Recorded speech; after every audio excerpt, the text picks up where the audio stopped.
in southern Dallas County. Okay, we're going to go ahead and switch gears here. I want to bring in our Tanya Iser. Tanya, from what you are seeing, those images that we had on the air early on, what do those images tell you? Well, this has all the hallmarks of a gas explosion. Obviously, it's too soon to really know that, but it has those hallmarks.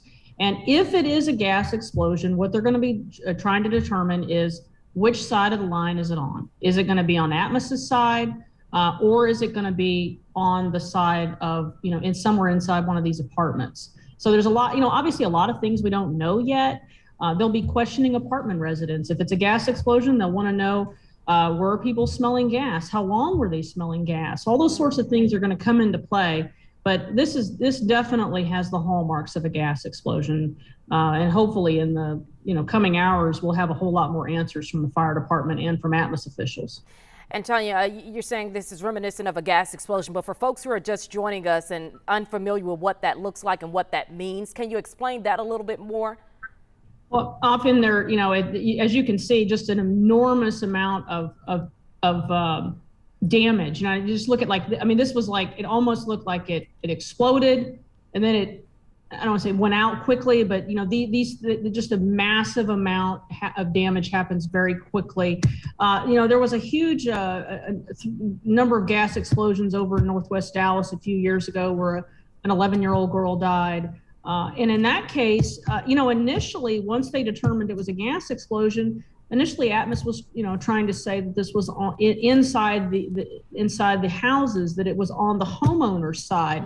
Ultimately, after that little girl died, we found out that actually there was a massive leak in a gas line that ran in the alley between these houses, and that resulted in miles and miles of pipeline being replaced. So this was a huge situation. And also, if this is a gas explosion, because of changes in the law, Atmos will be required to notify the Texas Railroad Commission. We can expect inspectors from the Texas Railroad Commission to be on scene. There was a whole lot of changes in the law as a result of what happened a few years ago.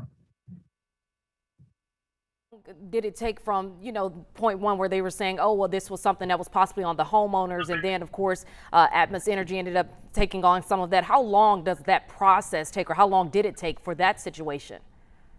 Oh, that took a long time, but I think we'll know probably by the end of today if this was a gas explosion. I think we'll have some pretty good ideas. And I encourage, obviously we'll want to talk to residents out there and ask them, were you smelling gas? Because that is a frequent thing where people will be smelling gas. But then also sometimes if the gas leak has been going on long enough, people's senses acclimate where you don't smell it. That's why I after I started doing these stories, I installed a detector in my house. I don't even have gas, and I have a detector in my house because if there's a leak in your neighborhood, the gas can come into your house whether you have gas or not. Tanya Iser, thank you so much for joining us this morning. You guys heard what she just said. I'm obviously praying that everyone is okay, but if you have friends and family members maybe in this area, make sure you check on them. And if you have anyone who has reported smelling gas or anything along those lines, please reach out to us so that we can check into the situation. But again, Tanya Iser, thank you for that insight here this morning. Want to send things to break. We'll be right back with this breaking news. And of course, everything we'll learn, we'll update it as well on WFAA.com.